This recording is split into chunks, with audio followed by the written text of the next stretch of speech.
Okay, so let's talk about kratom addiction.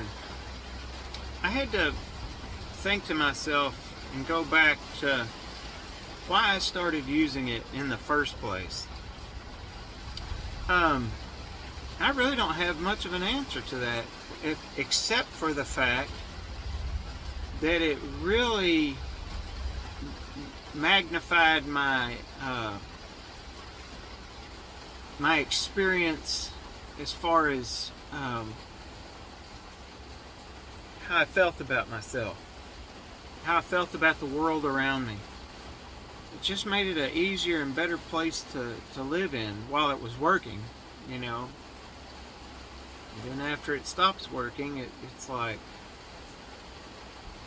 dread. When I went on my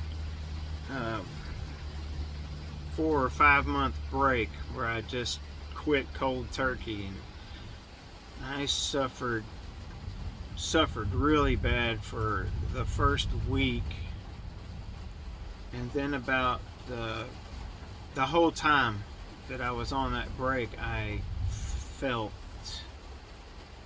really down. You know, it's just a pause. You know, what's that called? The post-acute withdrawal symptoms. Yeah, I was suffering that pretty bad, and so I would take a little shot of kratom during those resting times, and it didn't even really make me feel good, but I would suffer the withdrawal all over again for about 24 hours. Man, that really sucked. And so I decided, okay, I'm done. I'm not doing this no more. Well, lo and behold, my wife starts taking kratom for energy. And one day she handed me a handful of capsules, and off to the races I went again. And now I'm back at square one again.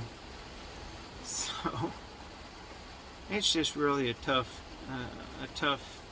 habit to quit. I mean, it's not like alcohol or marijuana or any other drug, you know, except for opiates. You know, their physical addiction is really tough, and I dare say that the withdrawal from kratom is much worse than opioid addiction. In my case, I don't know how everybody's body reacts, but in my case, it seems like anything that gets a hold of me physically, it gets a hold of me really, really good.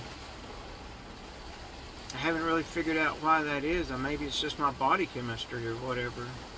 And I'll tell you what I'd like to do here is anybody quit cold turkey, you know, and how bad did you suffer? How long did you suffer? What was that like? I'd really like to see in the comment, if somebody's watching this, that could tell me what they went through. Yeah, because I plan on doing that again, and this time I'm going to have to get it in my head that I just can't touch that stuff no more for the rest of my life if I want to be free from it. So but I always felt like I needed something to help me in my mind, just because of my lack of motivation and my lack of self-worth and all this kind of stuff that comes at you in life. And yeah, you hear that thunder? It's good right now. I'm sitting on Chalk Mountain in between Glen Rose and Stephenville. It's a real beautiful view out here. Let me show you guys. I mean, look at this. Of course, this isn't a real high mountain or anything, but this is Texas, or, you know, around Fort Worth, Dallas area, so what do you expect? I went to Carlsbad one year in New Mexico to go see the Carlsbad Caverns, and I started seeing what real mountains started to look like. I'm not sure. I mean, I've never seen a really, really big, huge mountain in person. But, yeah. So anyway, Yeah, that's about all I got for today. Sorry if it was so boring. I mean, I don't have a ton of followers, but the ones who do, I hope this gave you some okay information at least. Um, but I'm gonna be posting on here every day, or try to post on here every day to just let you guys know what's going on with me and how it's going. And I'd really, really, really like to hear others that's had trouble with kratom. If you wouldn't mind putting a comment in and tell me what you're going through, that would be amazing. It would just kind of help me to get through some of this stuff. So, God bless. I'll catch you guys next time.